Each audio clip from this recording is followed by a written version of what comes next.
We just love to be here, and we love to worship together. Amen. Amen. Amen. So I'm going to share on a message I have entitled A Living Sacrifice. We have heard this oftentimes, and sometimes we miss it, sometimes we understand it, sometimes we hear, we understand, we walk in it, and then we stop. But I want to remind us this morning, what a living sacrifice is, what it looks like, and what is expected of us. So firstly, I would like to define what a sacrifice is, so that we can all be on the same page. It's always good, before you start teaching, or when you introduce a topic, to give a little bit of a background, or at least to define, so that we are all talking about the same thing. So I'll talk about a sacrifice in accordance with the Bible, not what the dictionary is saying, but what the Bible is saying, so that I'm not misunderstood. So a sacrifice then in the Bible, okay, I'll start with the Old Testament, was something that was offered to God. It could be in form of an animal or any produce. When people went farming, they were farmers, they harvested, then they gave that. So it was in different forms. So they would always offer that to God. So the people understood that when they gave something to God, they didn't own it anymore. The people understood that when they brought the animals or whatever they had to offer him that time, they were not going to get it back. And then I have learned that all the sacrifices that we are told about in the Old Testament, they were dead, right? Did anybody read about a sacrifice that was given, that was alive? They were all dead. That is something that the Old Testament teaches us. So they killed the animals. So if somebody was going to offer a bull, for instance, that's a big animal, it was going to be all of it was supposed to be killed. So whether he was going to do it himself or give it to the priest, remember they had priests then who would represent them. I'll give an example of Aaron. So the people would bring everything else. When we look at also, maybe in the book of Samuel, we look at who's Eli, right? People would take their sacrifices to the temple, to that place where Eli was, and the sacrifices were done there. So everything was given to the priests. There was nothing like, this bull is so big, You know what I just said is we don't have a God, because the God is a little bit smaller than a bull. So, this bull is so big. Let's just cut off, a portion of the leg, and we're going to give to the priest. We'll keep the rest of it. We will nest it so that they won't get fine. And then when we are ready as a family, when we have a function, we're going to kill it. So the sacrifice is just going to be a leg portion. There was nothing like that. So whether you had enough or not, if you chose to give away a chicken, it was a chicken. If it was a ram, it was a ram. If it was a book, it was everything else that was given, right? So a full animal had to be brought to the altar. So everyone understood that as they had given it up. They couldn't go back and say, like they couldn't go back and say, give me Mara, offals, yes. They couldn't go back and say, give me a little bit of that. You can take everything else. Give me the horns. I want to start blowing there. There was nothing like that. It wasn't theirs anymore. So when I was preparing, I was saying, you know what, Lord, I could only imagine how Abraham felt, because he understood. Remember, in those times, they knew they were pagan sacrifices. The sacrifice to the is it those other gods that they had in the lands? So they understood what was the sacrifice. What a sacrifice was. They knew whether it was a pagan sacrifice or whether it was a sacrifice made to God, it was done the same. They knew that everything had to go. So now look at Abraham. The Lord says to him, you know what? You should give me your child, sacrifice it. So Abraham knew what it meant to offer a child. Like I said, the sacrifice of those days was daily. So Abraham knew it was finished. That's why he didn't tell Sarah. He didn't tell his wife, because as wives would have said, Auntie Shani, what are you just telling? Where are you taking my child? It wasn't just going to work. So Abraham did that by himself. So the sacrifice then was dead. Let's open our Bibles to the book of Romans. Now we are in the New Testament. Let's open our Bibles to the book of Romans, and let's read from Romans chapter 12, verse 1. I'll read from Amplified, just 1 to 3. This is Paul now. Paul was speaking to the Christians in Rome. As you know, Paul was dedicated to making Christ known to everyone. He went everywhere preaching Christ. Now he was speaking to the Christians in Rome. So he says to them, therefore, I urge you, brothers and sisters, by the mercies of God, to present your bodies, dedicating all yourselves, set apart as a living sacrifice, holy and well-pleasing to God, which is your rational, logical, intelligent act of worship. And do not be conformed to this world any longer with its superficial values and customs, but be transformed and progressively changed as you mature spiritually by the renewing of your mind. So there's an issue of every day, progressively makes it continuous present. What is it? Present continuous tense. Okay, it's not just for now. So he says here, by the renewing of your mind, focusing on your godly values and ethical attitudes, so that you may prove for yourselves what the will of God is, that which is good and acceptable and perfect in his plan and purpose for you. Yeah. So Romans chapter 12 is talking about a living sacrifice. Okay, not a dead sacrifice. So Paul was talking to the Christians, like I say, who believed in God. When you're a Christian, it means you're being led by the word of God, you're being led by the Bible. You are a follower of Jesus, right? That is what it means. So Paul was speaking to people who were following Jesus. He was encouraging them to surrender themselves, to surrender their lives to God. And this message is what I am preaching this morning. I'm here to encourage you. I'm here to urge you to surrender yourselves to God. This is my message this morning. So Romans chapter 12 and verse 1 is talking about this living sacrifice, which is actually your body. Okay, it is actually your body. We read about the sacrifice which was killed in the Old Testament. But in this scripture in particular, don't misunderstand me. Please don't kill yourself. In the New Testament, a sacrifice, no one is killing anyone. You are not killing yourself. No one is killing anyone, and no one is killing anything. By that, I'm saying no one is killing a chicken. No one is killing a goat or whatever you want. If you see anyone killing anything as a sacrifice, run. That is not godly. In the Old Testament, it was done. Jesus is a sacrifice for us, so nobody is killing anything here. But what Paul is talking about here in Romans chapter 12 and verse 1 is your body. Your body is to be offered as a sacrifice. Are we together? Amen. So today's sacrifice doesn't involve killing anything, right? It simply means my daily life, okay? It means me giving myself to God, surrendering to God. That involves my daily life, my daily living, my daily habits, everything that I do in my body, doing it for the Lord. That is what it means. That is what today's sacrifice means. So don't bother yourself. Don't waste your money buying 10 chickens. I'm into poultry farming. You come and buy 20 chickens. I'm thinking they are for home. Meanwhile, you want to go and offer sacrifices. You're wasting money. So it means I am alive. It means I am alive. If it's a daily matter, it means I am alive. I'm offering myself. Remember, they were talking about progressively. So it's an everyday thing. It's something that we do all the time. So I am alive, and my life, everything else about me must be for the Lord. Right?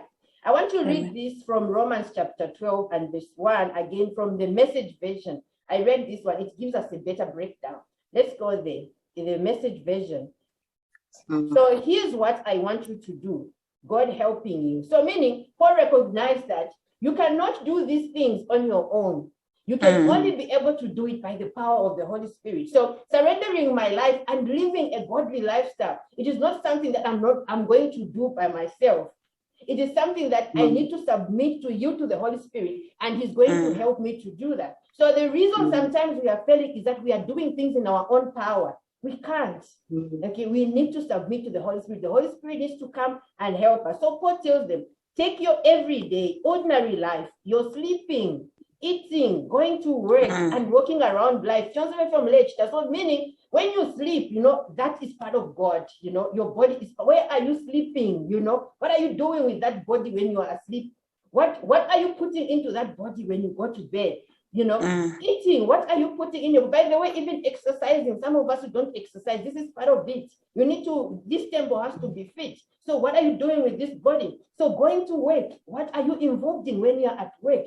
So if you're not working like me, you are self-employed, you are still working, you are meeting people in the marketplace. What conversations are you having with them? What deals are you getting yourself into? It involves all that. And walking around life, it means it doesn't mean it doesn't mean that you're walking around aimlessly, without nothing to do. Every day you wake up, you have nothing to do, go to Mandarin and you're walking around. And my walking around life is for God. No. It simply means it's a daily way of living. It's a lifestyle. How do you carry yourself around? Basically, this is what Paul is saying here. And place it before God as an offering. So, Lord, everything here, I place it before you. You place it as an offering. So now, remember in the Old Testament, when they brought to the Lord an offering, there was nothing that was lame there. They didn't bring lame animals. Those animals they didn't want, those animals that had finished, like they had outlived themselves, they were so old, they didn't need them. Then they go and offer a sacrifice to the Lord. No, they don't.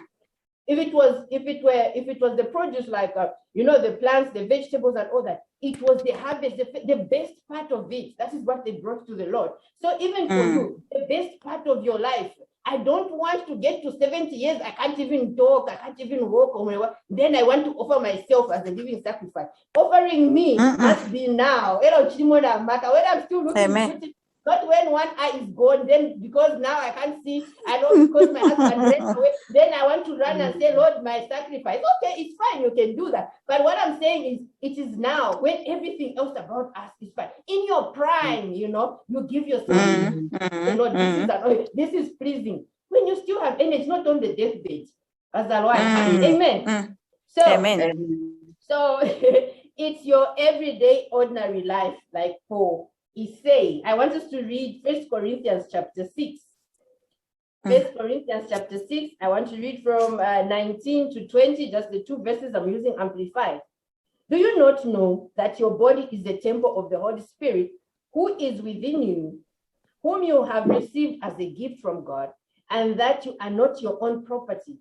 You were bought with a price. You were actually purchased with the precious blood of Jesus and made his own. Okay, that is the reason you are not killing anything. The blood of Jesus did it all. So if you are going to any place, you're being introduced to those dubious ways of those wrong doctrines of killing things, just run away. You don't belong there.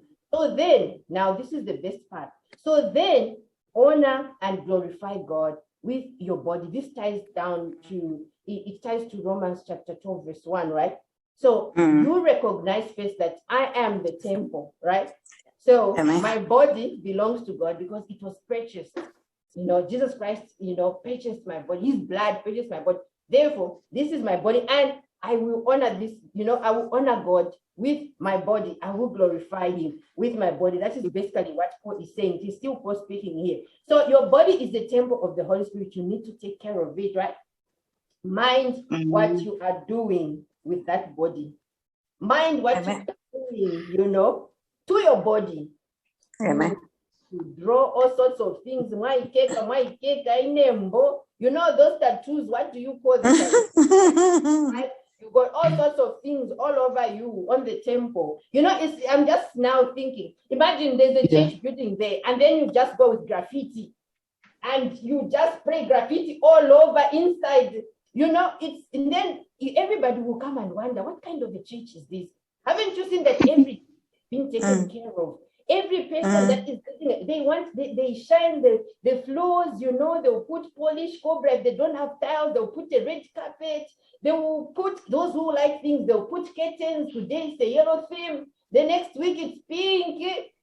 So basically what I'm saying here is they are trying to take care of the physical body, but the physical church. But what about this body? Okay, how do we take care of it? Those are things that I'm talking about. So this is where God is supposed to be honored and glorified. This body. Okay. So the glory and honor is not in the church building like it used to be there a long time ago. The glory and honor, you are the temple. So this is the temple. This is what we have just been told in 1 Corinthians chapter 6. So a life presented to God is an act of worship. That is what Romans chapter 1, Romans chapter 12 tells us. when you present your life to God, that is your worship. That is the worship that I'm talking about, right? So we need to understand that worship is not just coming to church and singing songs to our Father. You know how it is when I always talk about when we're beginning to worship, some of us are falling on the floor, some of us are rolling everywhere. You know, it is not about burning incense. By incense, again, I'll say incense can be used for aromatherapy. It can be used so that your house can smell nice. Incense is not something that you're going to bring and say, I'm burning incense to God. You just sit there and the incense is rising. No, it is your worship. It is the words that flow from your heart that are worship. So I always say that there are two voices. This voice that I'm using, which you can hear, there's a voice in my heart. So the two voices are supposed to be in sync. If the voice in my heart is different from the voice I'm using, then I've lost it there. But you want to know, you can just hear me, but God wants the voice in the heart. That is the worship. You know? So the voice in the heart is the worship. So when we come here and we're singing, Lord, I lift your name on high. But in your heart, you know, Francine also, what is she saying? But you are singing. God is seeing what is in the heart, not what is coming out of, not the verbal. Okay. So it's not putting money in the offering basket every day, bringing tithes and offering a lot of it, and you say I've worshipped, and you are the man dancing in front. You know, so it is not even about that. So real worship is not a once-off thing either. So it is not the time when you feel you've got the goosebumps. Yeah, today the worship was so good at a church. No, you know, it's like you are just so, I don't even know what to say. It is not about that, meaning, you know, worship was so great today. The worship leader was in the spirit. Oh, thank you, Jesus. The worship leader was in the spirit. So when you flow during prayer service, you always saying that the worship leader was in the spirit. But what I have come to understand is sometimes you are not flowing during worship, not because of the worship leader, even though we want to blame the worship leader. It is you. It is you. So you are not flowing because sometimes instead of you spending time at the feet of Jesus, you know, spending time fellowshipping with him, you are so full of things. The whole week you're doing your own things. Nobody knows where you are. You don't even want to hear anything about the word of God. You didn't spend anything. And then on Sunday, you're expecting to flow. So when you don't flow, you start saying, no, Sis Lorraine, also those songs that she was playing, we don't even know them. They are all new.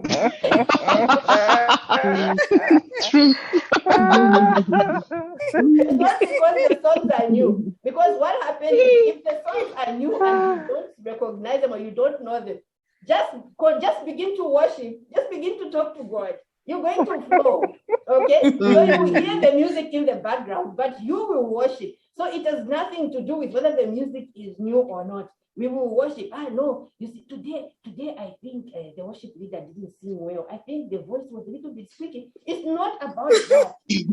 It is just about you. So let us change the way we are worshiping before we even come to meet, you know, to worship in one accord. If you are worshiping alone in your secret room, when you come to meet with other believers to worship, trust me, are just going to flow. You are just going to enjoy the worship.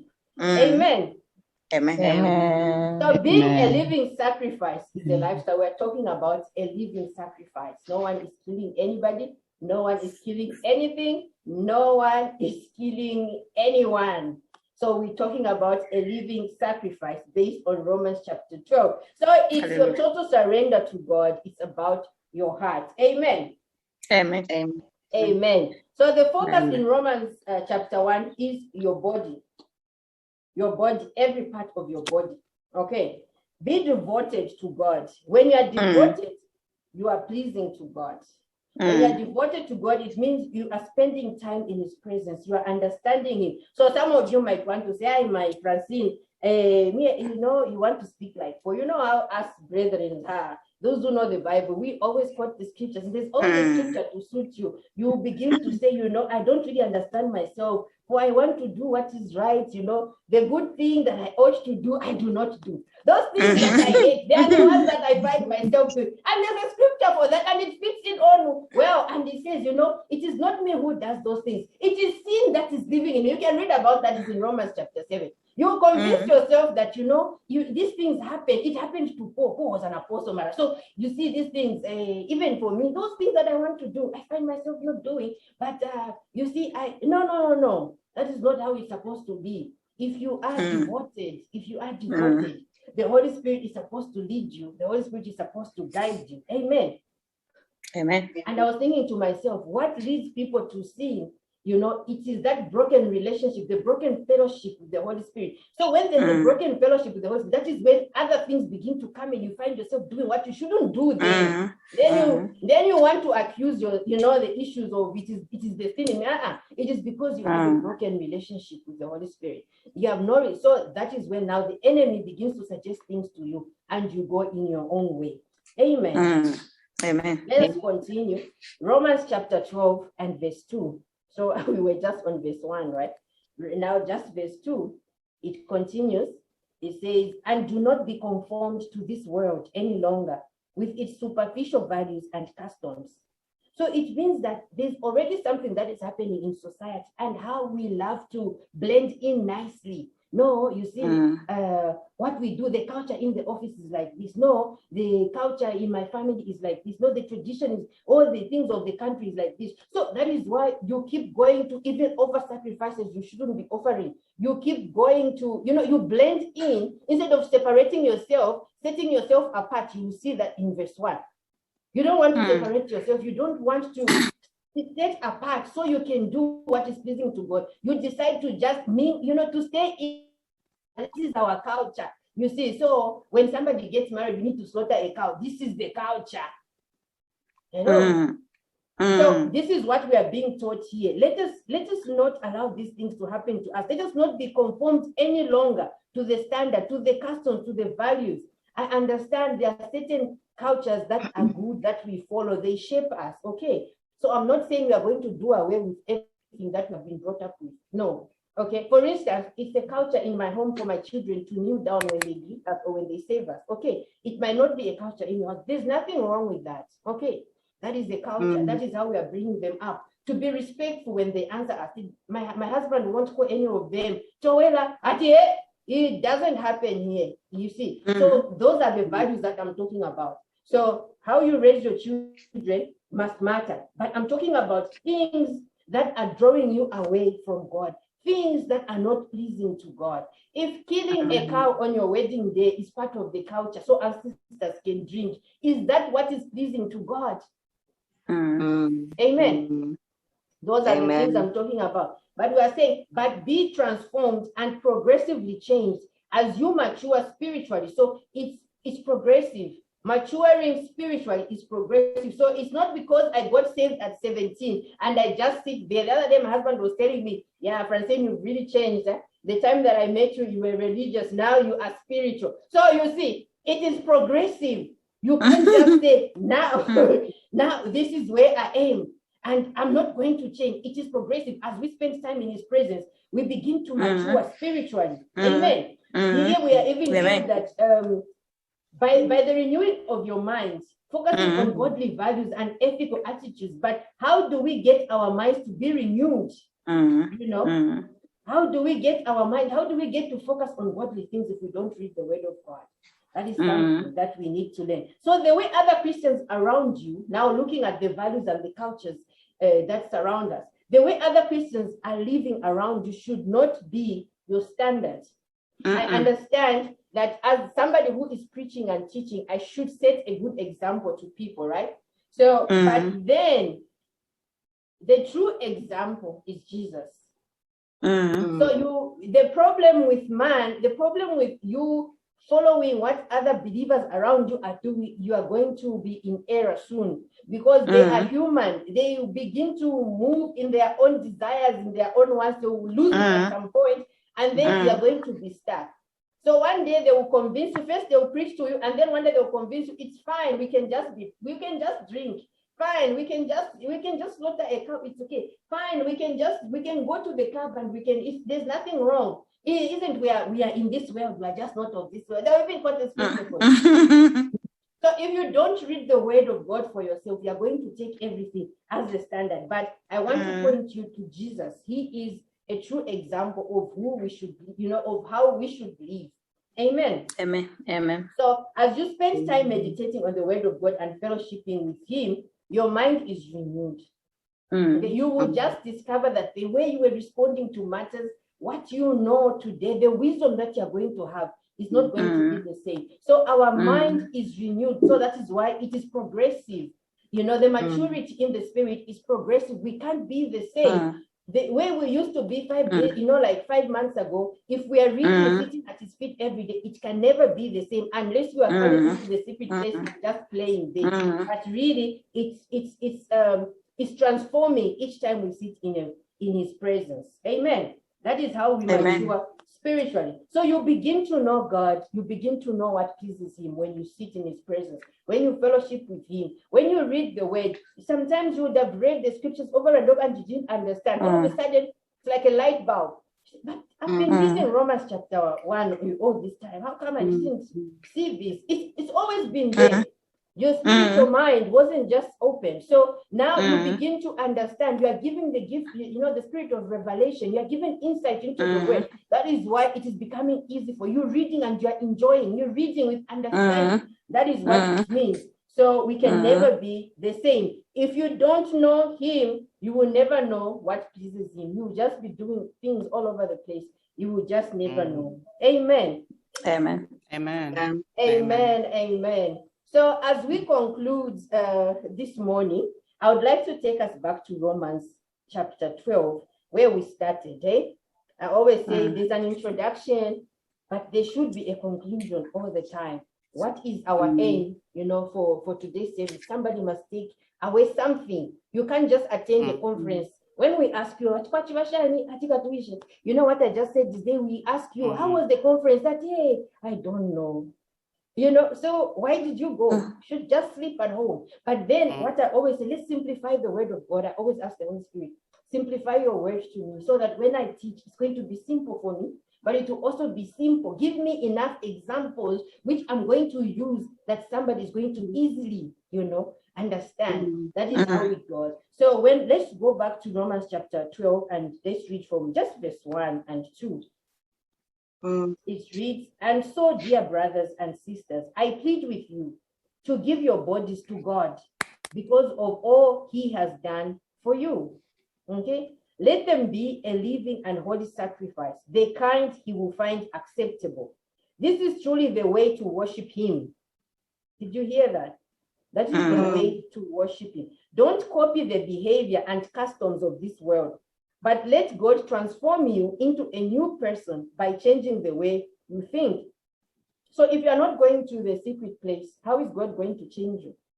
Then you will learn to know God's will for you, which is good and pleasing and perfect. Amen.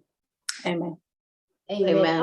I would just like to play this song for us before we close, so that we can make this our prayer in conclusion. Okay, because sometimes we preach, sometimes we talk so much, but we always need to have this introspection. Where am I in things of God? So you can be somebody that is listening. You overload yourself with so much information without any practice. You can move from one preacher to another. People are running all over the place trying to find the word of God, but they never stop. There's nothing wrong with listening to the preachers out there. There are very good preachers out there. There are good preachers with good doctrine who are speaking the word of God the way it's supposed to be preached. But then the problem is the receiver. You receive and then you don't do anything about it. The instructions are given, you don't do anything about it. You just want to be prophesied on. You just want a word. But we need to come to a point where we look at ourselves and say, Lord, this is where I am today, and this is where I want to be. Can you show me how I should be pleasing to you? Amen. Amen. So I'm just going to play this song for us, and as I play it, let us just be in a mode of worship. Listen to the songs. It's for you. It's about you. Worship it's not about other people. It is in worship that God calls each one of us intimate. Amen. It's supposed to be intimate. Okay. He says in the book of Songs of Songs, he says, come away with me, my love. Okay. Yes. So he didn't say my loves. Come away with him. That is why a husband Mm. should love only one wife. Okay, so Christ has the church. We all form one church. We don't have different churches when it comes to a relationship with God. God is there, and then the church, the bride is one. Man or woman, you are the bride. Okay, because the church is the bride. So God loves the church, and He says, "Come Amen. away with me." Okay. So Amen. then, even for us in intimacy with the Holy Spirit, He says, "Come away with me." It is Yeah. more than this, the words that we speak. It is the heart. Hallelujah. Amen. Amen. Amen.